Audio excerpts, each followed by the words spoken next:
Now, I deem it a great honor to invite Sri S.R. Nair, National Council Member, ISTD, to deliver the special address.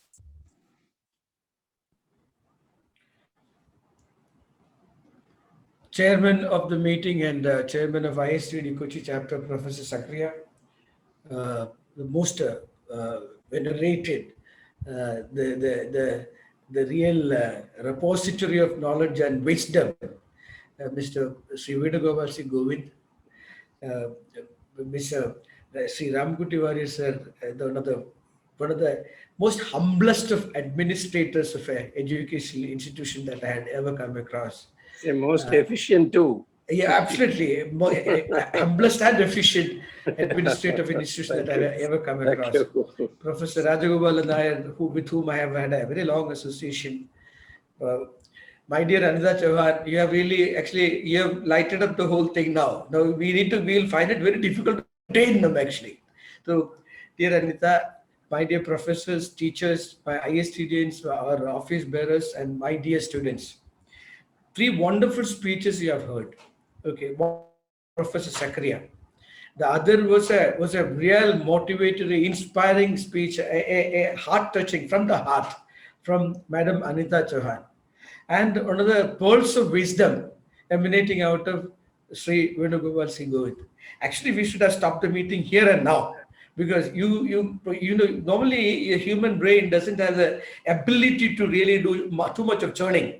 That's why people say that okay, after 20 minutes of listening, everything goes for a toss. We already crossed 30, 40 minutes. So we gave you the material, you meant it and mentor it. So we should have actually stopped at this, but at the same time, for the formality of the meeting and for the opportunity that is given to me. Okay. Now we are actually called ISTD, Indian Society for Training and Development. A lot had been said about this institution. But fundamentally, we dwell in the space of learning and development. Please understand. And learning and development executed through training as a methodology. And that is what it is. Initially, it was discussed whether we should be calling ourselves ISLD or ISTD. And later, they said, okay, we would definitely have it as a sort of a association or a group of togetherness of teachers and trainers than learners, because learning and development is a sort of an understood term. But I rather take a lot of pride in being part of the learning and development, okay, of individuals and groups and institutions and things like that. Now, you get your learning. You get your learning in 2 ways. One is the knowledge that you learn. The other is the information that you learn. I'll explain this a little later. And you get this from very many people: your teacher, your professor, your coach, your mentor, your research that you do, the right that people that give. All these people actually give you a lot of data as well as a lot of knowledge. And how do you use this knowledge for your betterment? How do you use this knowledge for the community's betterment? How do you use the knowledge for thriving and progressing, for not only for you but the community that is around you? Is all that is upon you to dwell and come up with newer ideas. VCG sir has said about innovation. Very in passing, he said about creativity. Now it is said that like, you don't need to be creative by birth. Every one of us can be creative, because creativity today is a skill. You go to Professor Sakriya, he will teach you, because he's a big skill guru now. He's a director of a skill establishment. Okay. Now creativity is a skill. Earlier we thought, okay, you have to be born with the skill. No, this creativity skill can be born. And with creativity, you can be innovative. And with innovation, you can come up with disruptive innovation, and you can build up your establishment solutions and your leadership across. Indian Army or Indian services or Indian defense is called one of the finest in the world. We have proven our mettle not only within the country, but in lot many places where UN had depended upon, United Nations had depended upon Indian Army across the world. Whenever they wanted somebody to do a peacekeeping in a very, very debilitated country, they asked for the services of Indian Army. Why is it so? Because they are completely trained themselves to take any task, any calamity, any challenge that come across. How did it happen? Training, the method of training. One of the finest of training that you come across in the world actually happens in Indian Army, and so does in some of the armies such as United Nations, and of course even you talk about Israel and things like that. Now, when it comes to learning, so I just keep myself to the word called learning. Now, there's a slogan on learning which says, okay, it's this whole learning can be into four padas, four quarters actually, and it says first pada, that is first quarter, that's called padam acharya madat. The first quarter that you learn from your professors. So Professor Girish, okay, Professor Rajagopalan Nair, Professor other professors who are part of this and part of the institute, they teach you. But that is only one fourth of that. Your strategic management, strategic marketing, strategic HR, all these things they teach you. Sometimes they teach you with case study. Sometimes teach you by taking you around to the sites and tell you this is the way it has been managed. But that is only one fourth of your learning. So the next pada they say is Saha Brahmacharibhyam. That is Padam Saha Brahmacharibhyam. That is called peer learning. You learn a lot from your peers and colleagues. Okay, maybe your batchmate, maybe your senior, maybe your junior, maybe your colleague. Okay, maybe your junior colleague, maybe your down the line colleague. So you do a lot of learning from them. Okay, and that learning really, lots of them is practical in nature. Practical in nature. And then there is a third pada, that is third quarter, and that is called Padam Swaswamedhya, Suomoto. You learn it by yourself.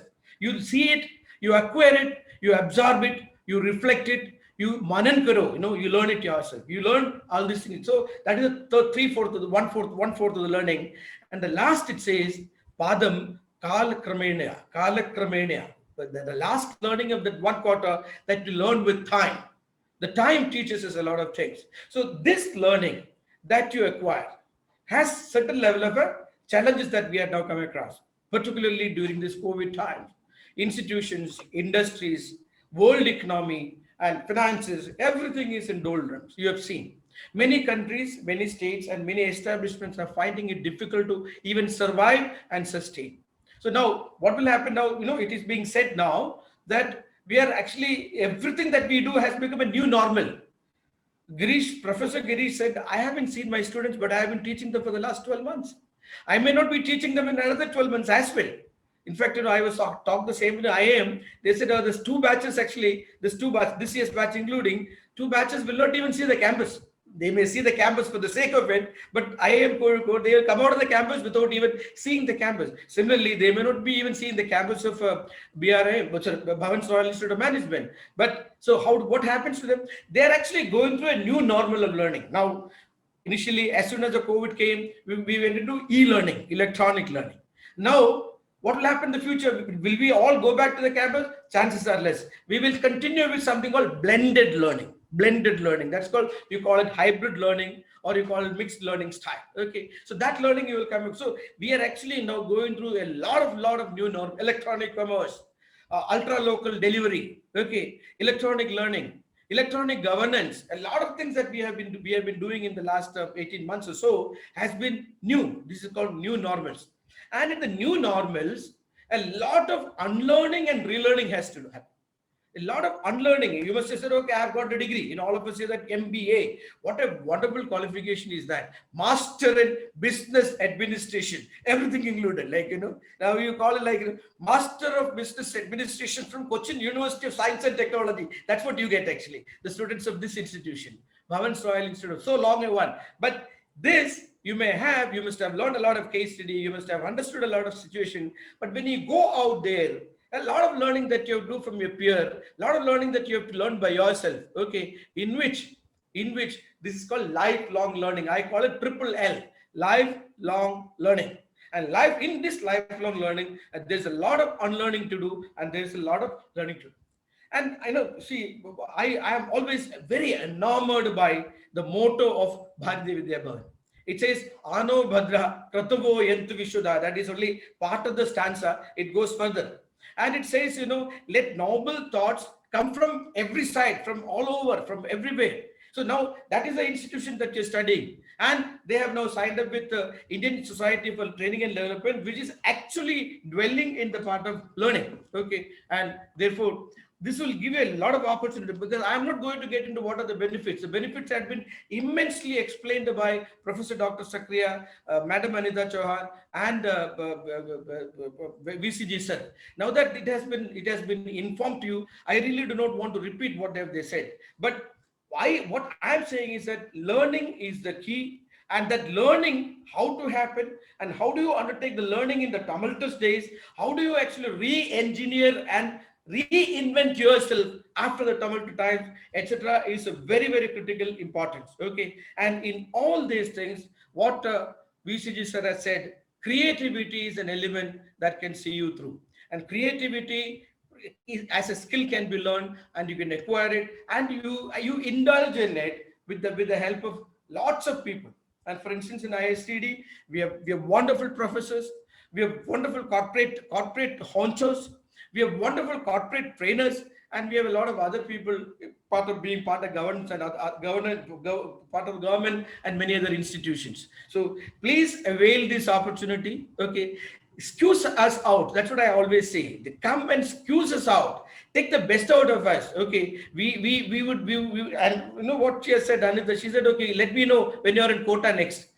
So you know where to go to. And this sort of connectivity, as she said, we have close to about 50 chapters. More chapters are in the annual. We have close to about 10,000 members across the country, and the numbers are rapidly going up. All these people can actually give you a lot of hosting and a lot of learning, and if you're getting connected to them. Therefore, I stop at this. Okay, I stop at this because I actually thought that I should only say felicitations and move, but then since they said you do a special address, so I'm doing this. Concentrate on your learning. Okay, learn, unlearn, relearn, and lifelong learning. Thank you very much. Thank you so much, sir.